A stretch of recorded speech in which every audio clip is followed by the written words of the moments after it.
Good morning. चलिए आज हम आपके लिए विलियन चैप्टर पर एक वीडियो लेके आए हैं। शुरू करते हैं। विलियन इंग्लिश में कहा जाता है इसको सॉल्यूशन। इसकी डेफिनेशन होती है दो या दो से अधिक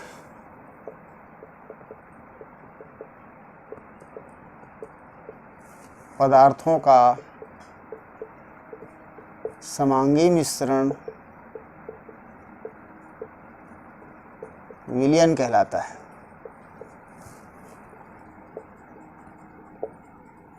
मतलब it is a mixture of two or more than two components, homogeneous mixture.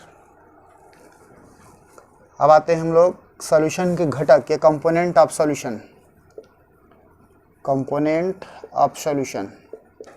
Solution के दो कंपोनेंट होते हैं, एक होता है सॉल्यूट, एक होता है सॉल्वेंट। सॉल्यूट इसको दो तरह से डिफाइन कर सकते हैं।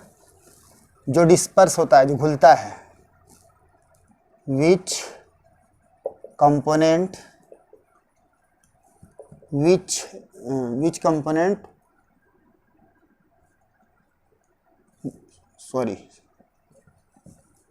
those component which disperse means जो घुलता है, और ये हो जाएगा those component at which solute dispersed।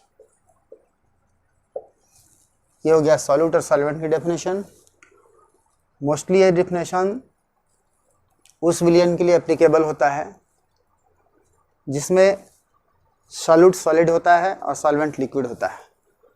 परंतु कुछ ऐसे भी सॉल्यूशन हैं जिसमें दोनों लिक्विड होते हैं, तो ये डेफिनेशन फेल हो जाता है। उस केस पर इसकी सेकंड डेफिनेशन हो जाती है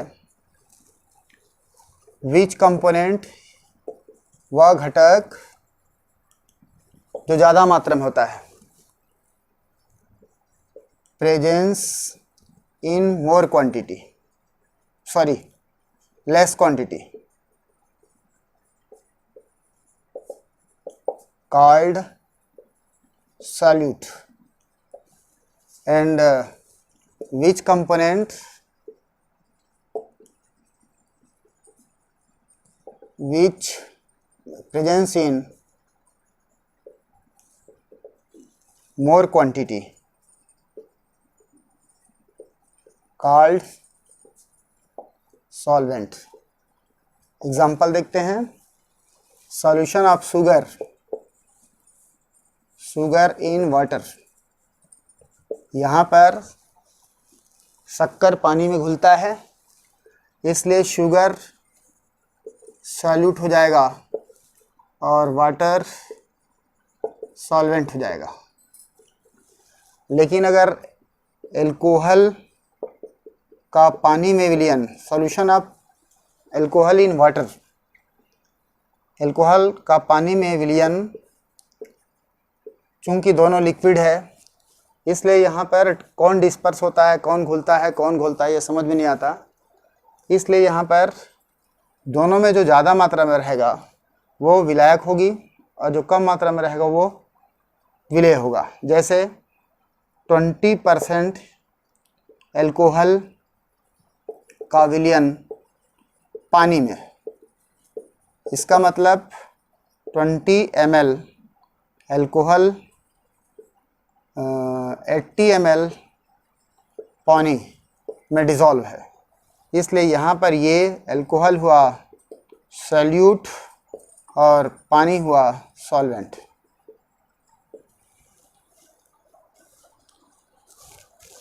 आगे देखते हैं classification of solution. Classification of solution में एक है classification of solution on the basis of number of component, heading से स्पष्ट है, जितने कंपोनेंट होंगे उसके हिसाब से। अगर if solution having two component called binary, binary solution कहलाता है। द्विअंगी विलयन, इसको बोलते हैं हिंदी में द्विअंगी विलयन। अगर दो घटक होती है तो बाइनरी कहलाता है। If solution having three component, three component, यह कहलाता है हमारा टर्नरी, या फिर इसको हम त्रिअंगी विलयन बोलते हैं। एग्जाम्पल के रूप में यहाँ पर सॉल्ट प्लस वाटर, देखो दो कंपोनेंट, एक के कंपोनेंट के रूप में सॉल्ट, दूसरा वाटर है, इसलिए वह बाइनरी होगा। यहाँ पर हम लेते हैं सॉल्ट प्लस शुगर प्लस पानी, वाटर। यहाँ पर तीन कंपोनेंट हैं, इसलिए टर्नरी सॉल्यूशन कहलाएगा। इस चैप्टर में हमको केवल बाइनरी सॉल्यूशन के बारे में स्टडी करना है, इसलिए हमें विशेष ध्यान देना पड़ेगा। दूसरा क्लासिफिकेशन है classification on the basis of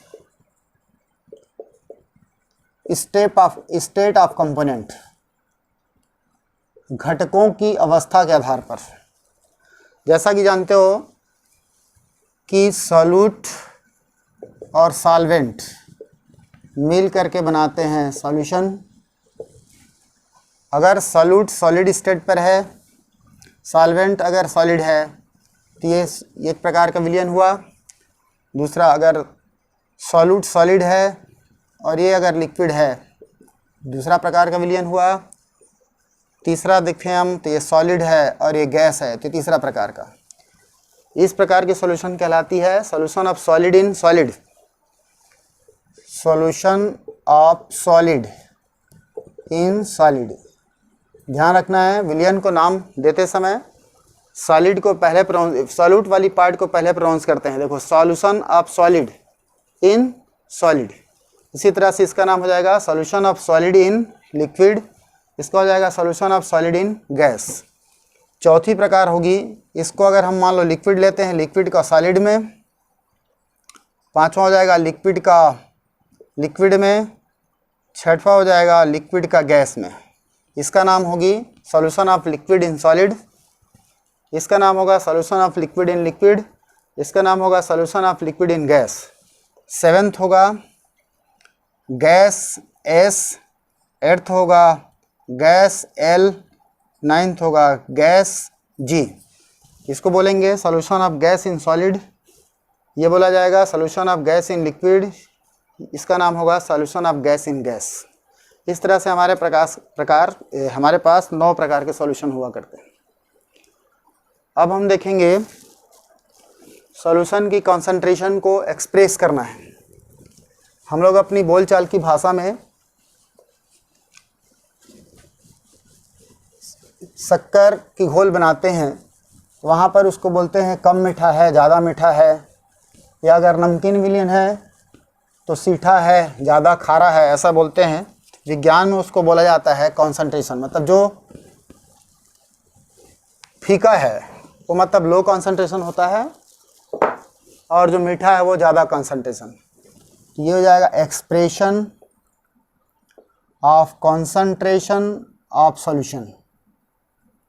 solution को बहुत तरीके से एक्सप्रेस करते हैं। पहला होता है मास परसेंटेज, मास परसेंटेज। दूसरा होता है वॉल्यूम परसेंटेज। तीसरा होता है mass volume percentage, volume percentage. चौथा होता है नॉर्मेलिटी। पांचवा होता है मोलेरिटी। छठवां होता है मोलेलिटी। सातवां होता है मोल फ्रैक्शन। आठवां होता है फॉर्मेलिटी। नौवां होता है पार्ट पर मिलियन, पार्ट पर मिलियन। इसका सिंबल है, ये लिखा जाता है W/W, ये लिखा जाता है V/W, ये लिखा जाता है W/V, इसका सिंबल कैपिटल N, इसका सिंबल कैपिटल M, इसका सिंबल स्मॉल m, इसका सिंबल X, इसका सिंबल F, इसका सिंबल ppm होता है।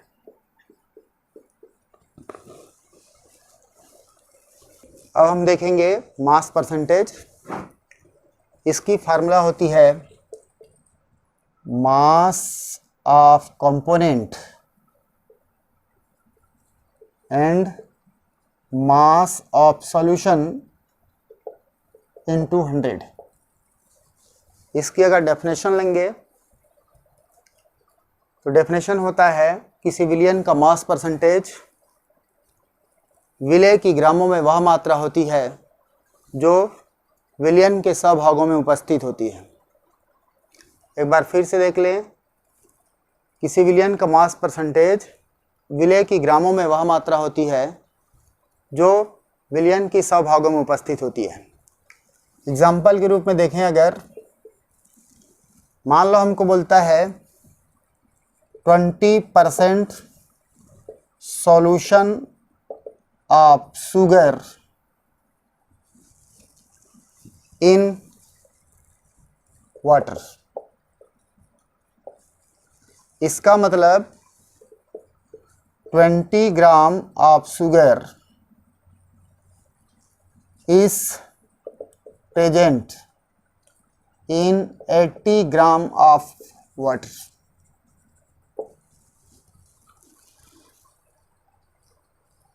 यहाँ पर कन्फ्यूज़न होता है, कई बार हम लोग परसेंटेज में 100% बोलते हैं तो अधिकांशतः हमसे गलती होती है कि हम समझते हैं 100 gram water plus 20 gram sugar, ये मिलकर के कहलाता है 20% शुगर सॉल्यूशन। ज़रा ध्यान दीजिए, अगर ऐसा करते हैं तो हमारे पास टोटल वेट हो जा रहा है 120 ग्राम। 120 ग्राम में 20 ग्राम शुगर प्रेजेंट है, और जो कि परसेंटेज की डेफिनेशन को सेटिस्फाइड नहीं करता। इसलिए हमें ध्यान रखना पड़ेगा कि मास परसेंटेज में हमेशा सॉल्यूट और सॉल्वेंट दोनों की वेट 100 होना चाहिए। इसी तरह दूसरा एग्जांपल देखते हैं, अगर हमको दिया है 50% सॉल्ट सॉल्यूशन इन वाटर, अगर बोलता है इसका मतलब 50 ग्राम सॉल्ट प्लस 50 ग्राम वाटर, दोनों की सॉल्यूशन, दोनों की वॉल्यूम ग्राम देख लो, ऑलरेडी 100 ग्राम है, मतलब 100 ग्राम विलियन में 50 ग्राम सॉल्ट है, 50 ग्राम पानी है, अर्थात ये परसेंटेज की डेफिनेशन को सेटिस्फाइड करता है। ये इस तरह से हम मास परसेंटेज को यूज़ करते हैं। दूसरा हम देखेंगे volume percentage.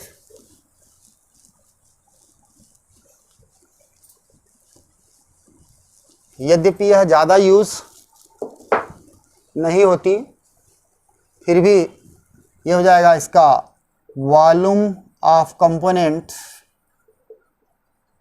In milligram upon volume of solution in milligram गुणित 100।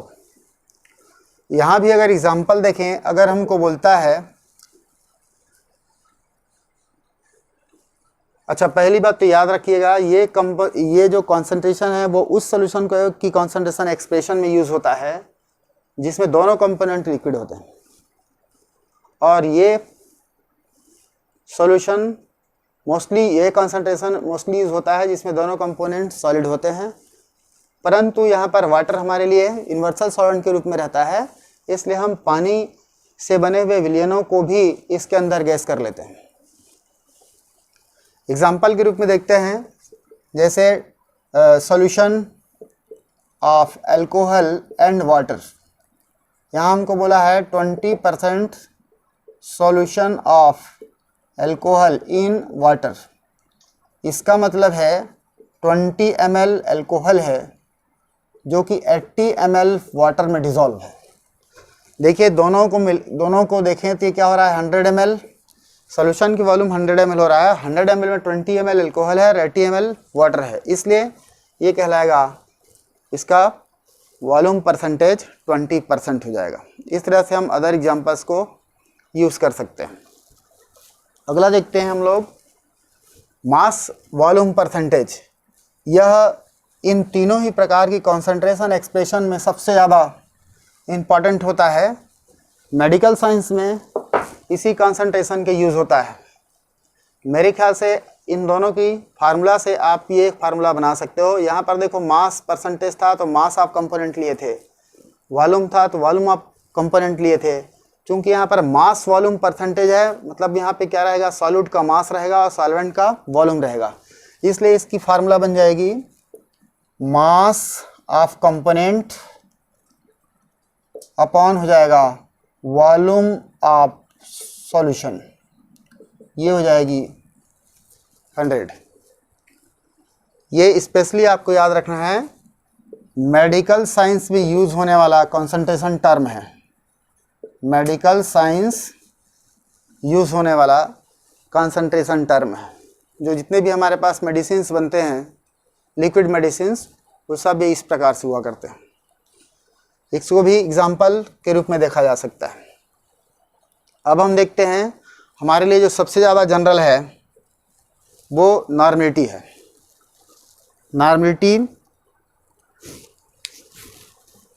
नॉर्मलिटी समझते हैं।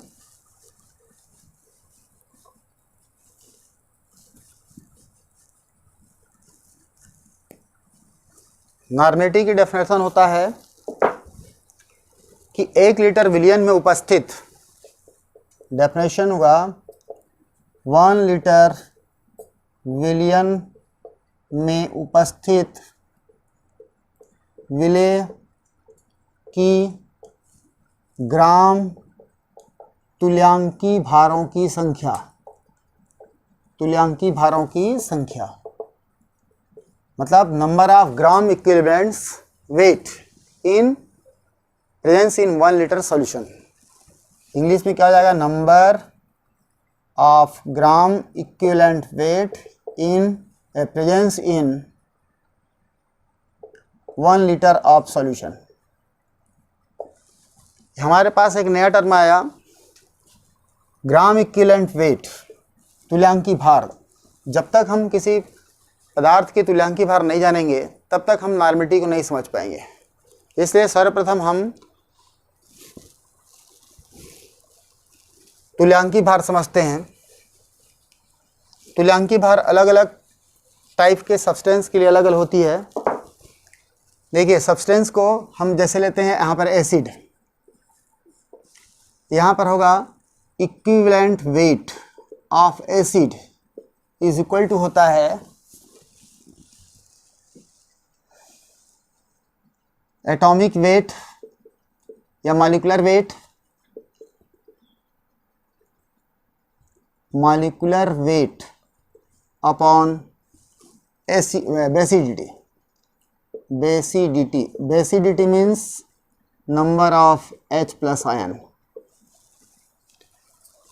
यहाँ पर हम देखते हैं जैसे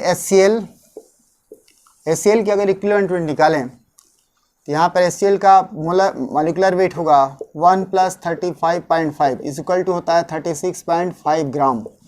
36.5 ग्राम मीन्स होता है 1 इक्विवेलेंट वेट, ये ध्यान रखने का है।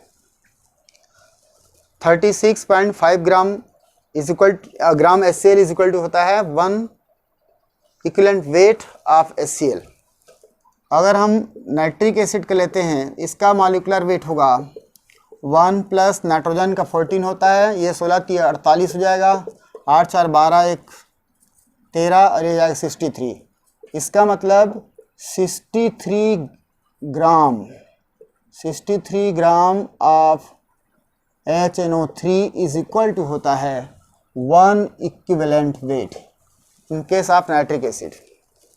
अगर हम सल्फ्यूरिक एसिड की बात करें, इसका मॉलिक्यूलर वेट होगा 2 + सल्फर का 32 और ये 16 × 4 = 64 इज इक्वल टू होता है 98, means 98 gram of sulphuric acid is equal to 1 equivalent wait.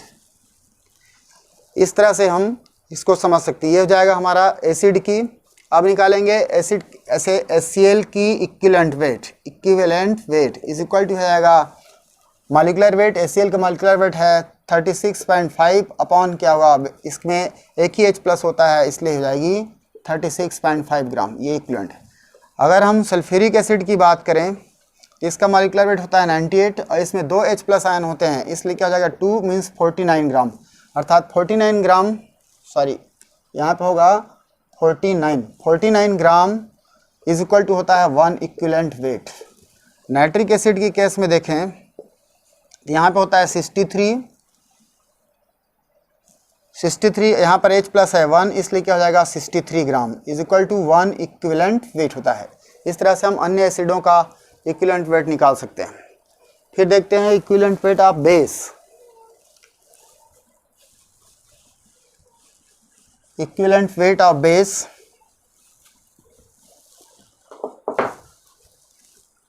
Equivalent weight of base is equal to होता है molecular weight of base upon होता है acidity. Acidity means number of OH minus ion. यहाँ देखते हैं, माना NaOH का निकालते हैं। NaOH का मॉलिक्यूलर वेट होगा सोडियम का 23, ऑक्सीजन का 16, हाइड्रोजन का 1 इज इक्वल टू 40। यहाँ पे निकालेंगे तो क्या होगा 40 अपॉन, चूंकि यहाँ पर एक ही OH है इसलिए जाएगा 40 means 40 gram is equal to 1 equivalent weight. ये है NaOH का। इसी तरह से अगर KOH का निकालें तो मॉलिक्यूलर वेट हो जाएगा 39 plus 16 plus 1 is equal to 7, 9, 7, 16, 4 और 1, 5, 56। यहाँ पर 56 हो गया, इसमें भी एक ही H प्लस है इसलिए क्या हो जाएगी 56 gram is equal to 1 equivalent weight. ये दूसरा हो गया बेस के लिए। तीसरा हम देखते हैं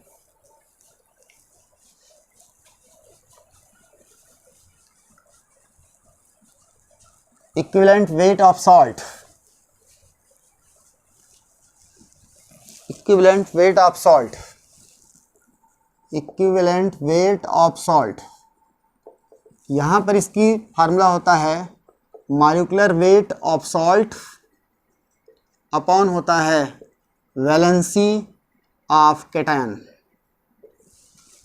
अगर हम NaCl का निकालना चाहें तो इसका मॉलिक्यूलर वेट हो जाएगा 23 प्लस 35.5, 58.5 और यहाँ पर कैटायन के फॉर्म में है सोडियम, जो कि इसको हम इस रूप में लिखते हैं, इसका चार्ज है 1, इसलिए इसका इक्विवेलेंट वेट हो जाएगा 58.1 is equal to 58.5 gram is equal to 1 equivalent weight. इस तरह से हम बाकी साल्ट्स का निकाल सकते हैं। आगे देखते हैं हम लोग equivalent weight of oxidising agent और रिड्यूसिंग एजेंट।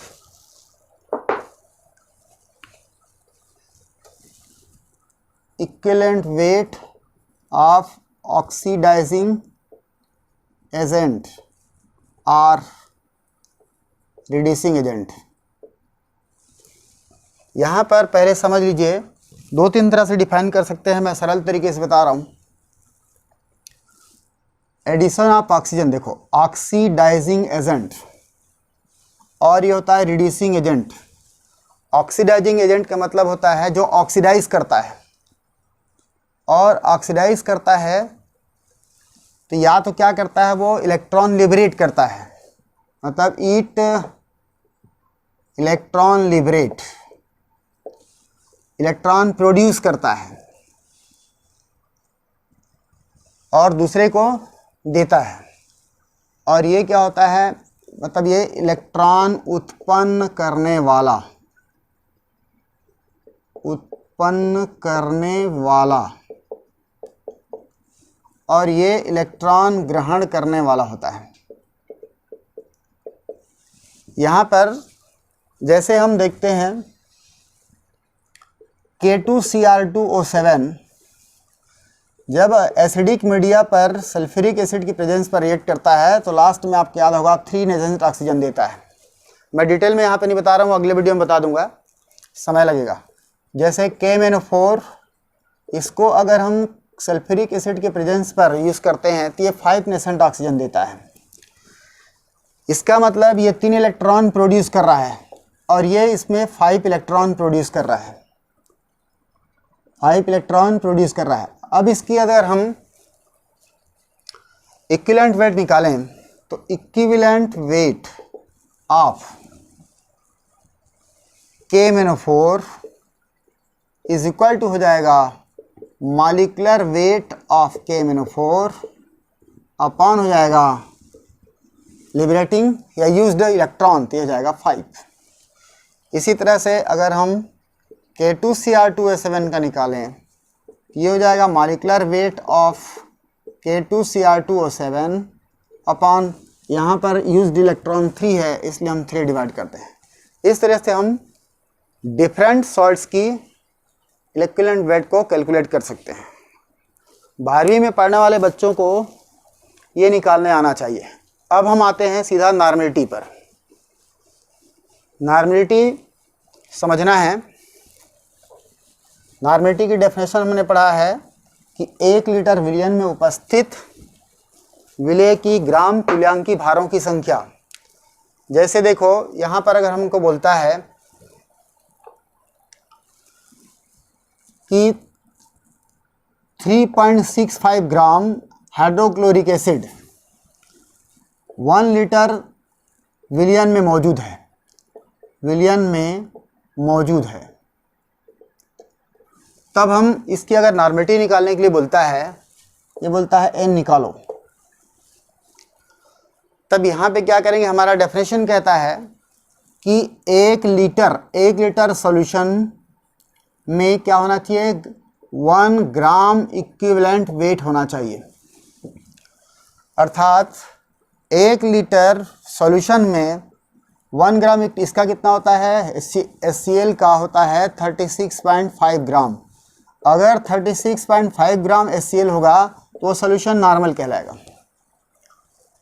और यहाँ हमको क्वेश्चन में दिया है 3.65 ग्राम, मतलब यहाँ पर क्या है, 1 लीटर में कितना है, 33.65 है। अब इसकी नॉर्मलिटी अपने को बताना है। तो यहाँ पर हम ये देखें कि 36.5 का कितना पार्ट है। देखो यहाँ पर n है, तो इसको हम ऐसे एक्सप्रेस कर सकते हैं, 36.5 में अगर 10 से डिवाइड कर दें तो 10 से डिवाइड करेंगे तो क्या आएगा, 3.65 आएगा। इसका मतलब 3.65 gram is a 10th part of 36.5 gram. So the solutions normality of solution will be 10n/10। यहाँ पर इसकी नॉर्मलिटी क्या हो जाएगी, n/10 हो जाएगा। अगर इसी को हमको बोलता है, इसी क्वेश्चन को, कि 0.365 ग्राम HCl 1 लीटर सॉल्यूशन में मौजूद है, तब उस केस पर हमको देखना पड़ेगा ये कितने का है। तब आपको पता होगा वहाँ पे कि ये क्या होगी, इसका 100 पार्ट होगा, और 100 पार्ट होने की वजह से सॉल्यूशन की नॉर्मलिटी n/100 हो जाएगा। अर्थात इसकी क्वांटिटी को चेंज करके नॉर्मलिटी बदली जा सकती है। एक दूसरा भी वे है कि हम वॉल्यूम, सॉल्यूशन की वॉल्यूम को बदल करके भी इसकी नॉर्मलिटी बदल सकते हैं। जैसे देखो, अगर क्वेश्चन के रूप में देता है कि 36.5 ग्राम HCl dissolve in 500 ml of solution.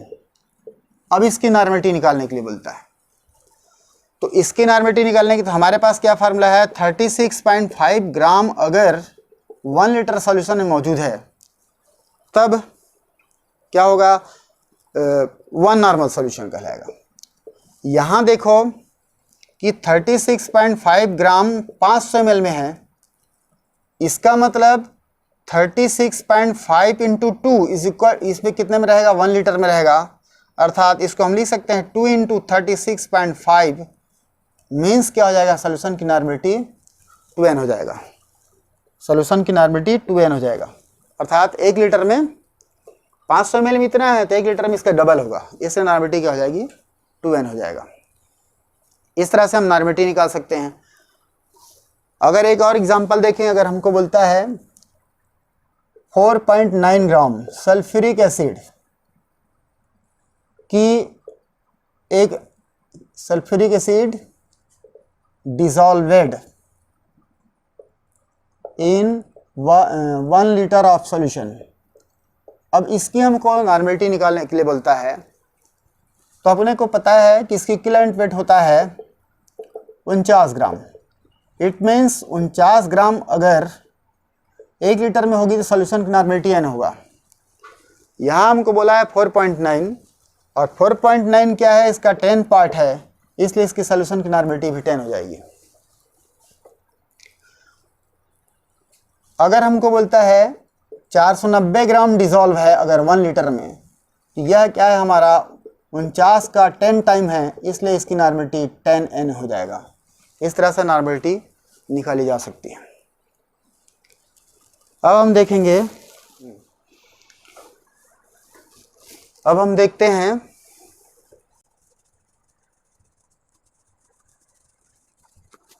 Molarity. ये भी एक इम्पॉर्टेंट कंसंट्रेशन टर्म है। Molarity denoted by capital M। इसकी डेफिनेशन होती है 1 लीटर सॉल्यूशन में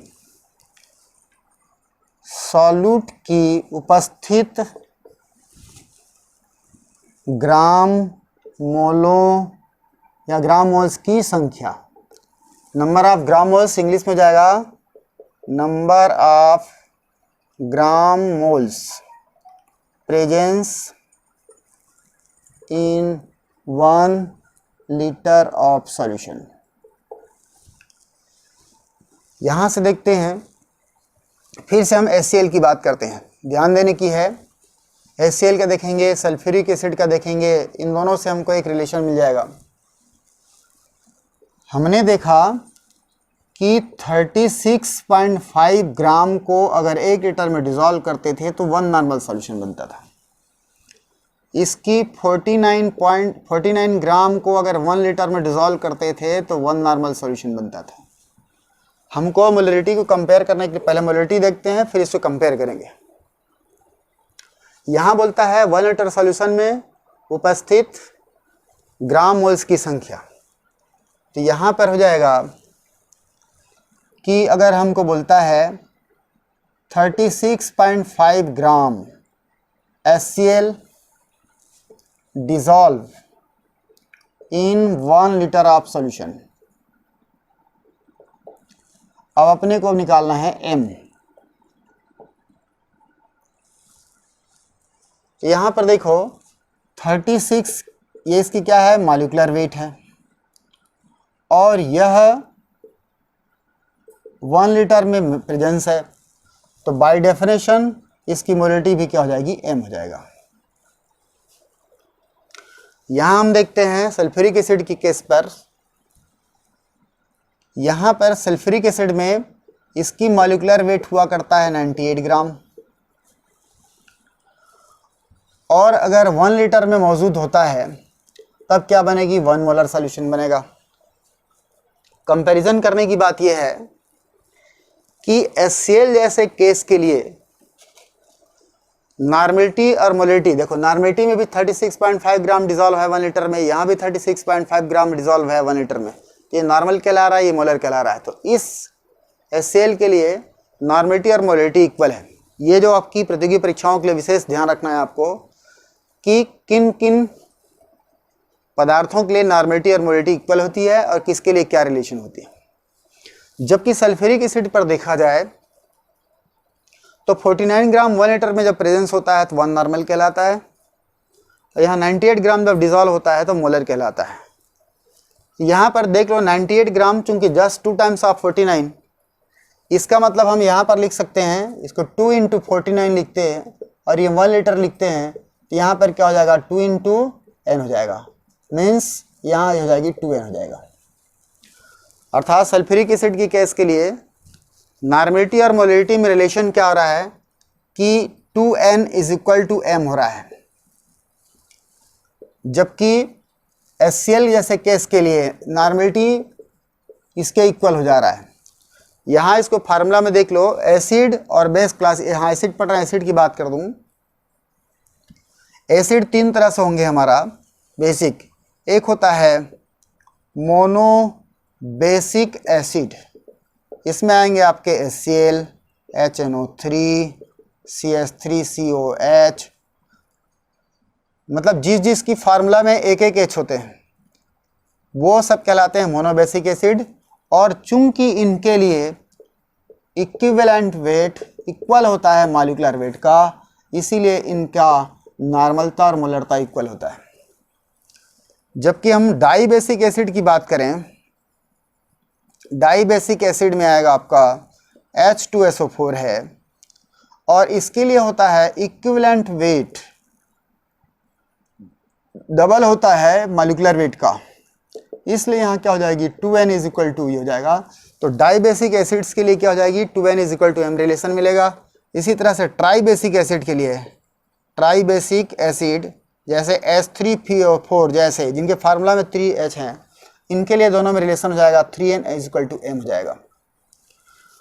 ध्यान रखिए फिर से, मोनोबेसिक एसिड के लिए ये दोनों इक्वल हो जाएंगे, डाइबेसिक एसिड के लिए ये दोनों इक्वल हो जाएंगे, यही रिलेशन मिलेगा 2n is equal to m मिलेगा, और यहाँ पर इसके लिए मिलेगा। देखिए देखते हैं, मान लो अगर हमको क्वेश्चन दे दे एग्जाम में, what will be the relation in n and m for H2CO3। तो यहाँ पर चूंकि ये डाइबेसिक एसिड है, तो आप बड़ी आसानी से बता सकते हैं इन दोनों के बीच क्या रिलेशन होगा, 2n is equal to n होगा, या फिर हम मान सकते हैं m is equal to m/2। अगर हमको बोलता है अच्छा, यही रूल क्या होगी हर बेसिक बेस के लिए भी होगा। बेस भी क्या होते हैं, 3 टाइप्स होते हैं। बेस में जैसे NaOH लेते हो, यहाँ पर एक OH आयन है, ये कहलाएंगे मोनो एसिडिक बेस। एक हो जाएगा हमारे पास जैसे BaOH लेते हैं, इसकी फार्मूला में 2H है, इसलिए कहलाएगा डाई एसिडिक बेस। एक तीसरा लेते हैं हम लोग जैसे LOH थ्राइस लेते हैं, ये कहलाता है ट्राई एसिडिक बेस। तो यहाँ पर इसके लिए भी क्या होगा, n is equal to m होगा, इसके लिए क्या होगा 2n is equal to m होगा, इसके लिए होगा 3n is equal to m होगा। ये हमको ध्यान रखना है, प्रतियोगी परीक्षाओं में विशेष काम आता है।